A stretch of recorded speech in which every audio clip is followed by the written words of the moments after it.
Hey guys, LevelCap here. Today is Monday, which means it's time for an episode of Loadout, the series where you guys, the viewers, get to pick a gun and customization for me to use each episode. The way you do this is you leave a comment down below in the comment section letting me know what kind of gun and accessories you'd like me to run with, and I will pick one of the top rated comments for the next episode of Loadout. Today's top comment comes from Ghost of Phantom, who says, Rambo setup, M60, iron sights, extended mags, just spray all over the place just like Rambo did. Sounds simple enough to me, and I'll be playing on the new Aftermath maps instead of the usual No-Shar canals. Hopefully these maps will stay populated so I can vary up my gameplay for you. And unfortunately, this one, Azadi Palace, is a lot of long-range stuff where the M60 doesn't do too well unless you have a bipod on there. And I will admit, a little bit later in the video, I end up cheating and put a bipod on there for a few gunfights at longer ranges. I don't really use it too much, but it really does help with the accuracy at long-range encounters. Now, thank God for 3D spotting, because once you start shooting this gun, you will lose your target unless he's got a little red arrow over his head to shoot it. Basically, the suppression that you receive from your opponent and just the bouncing and the muzzle flash from this gun makes it extremely hard to hit targets at longer ranges. So without using a custom sight and going with the iron sights, it's pretty much impossible to aim at people unless you've got them spotted. Now, the M60 itself, I would probably run in pretty much this exact same setup except for using a custom sight.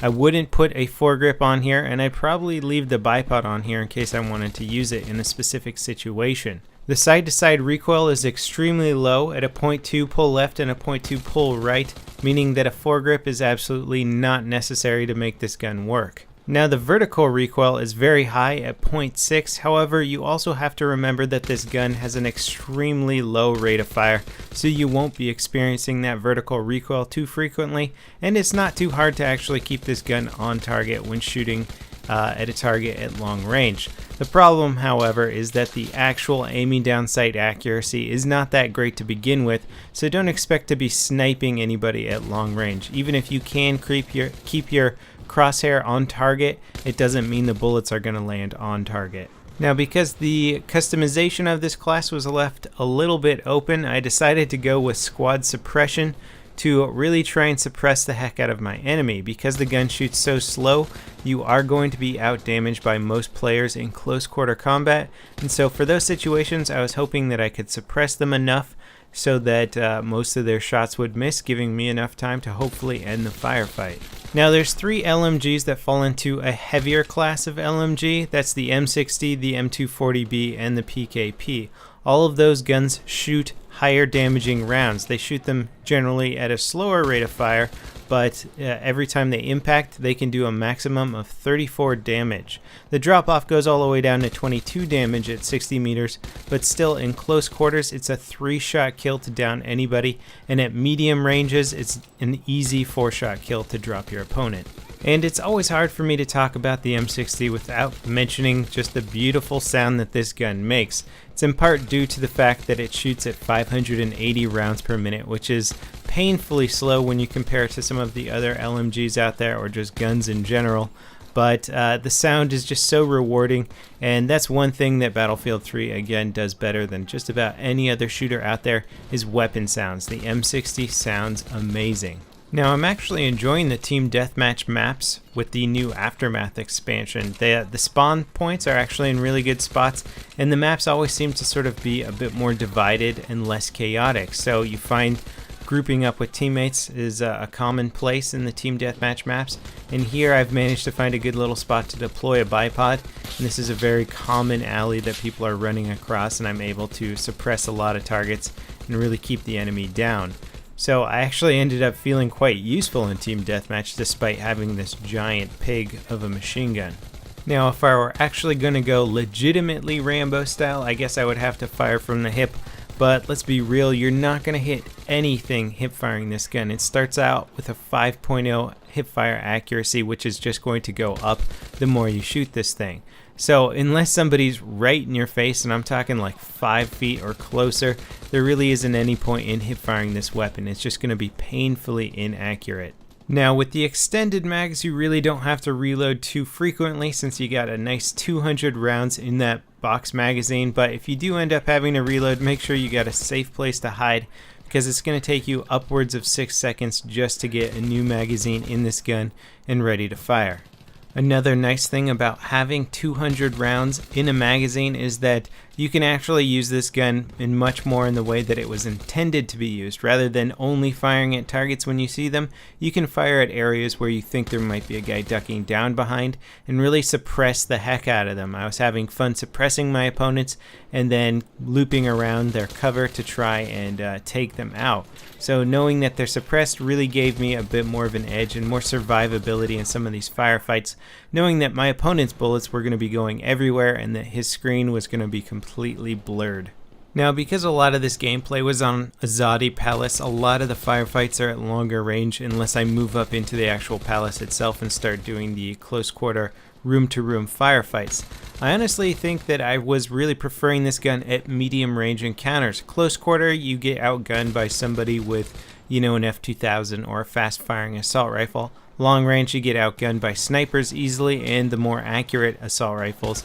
So medium range, I was really able to sort of keep my accuracy, keep my good damage per second, and able to win a lot of my firefights. So if you're running around with the M60, I think if you can try and set yourself up for all those medium range encounters, longer hallways, that sort of thing, you will have the best advantage that you can. Now, the bullet velocity is about 560 meters per second, so it's definitely not on the faster side of bullets, and that's going to make it a little bit trickier to hit targets at longer ranges. Again, another reason why I prefer medium ranges with this weapon.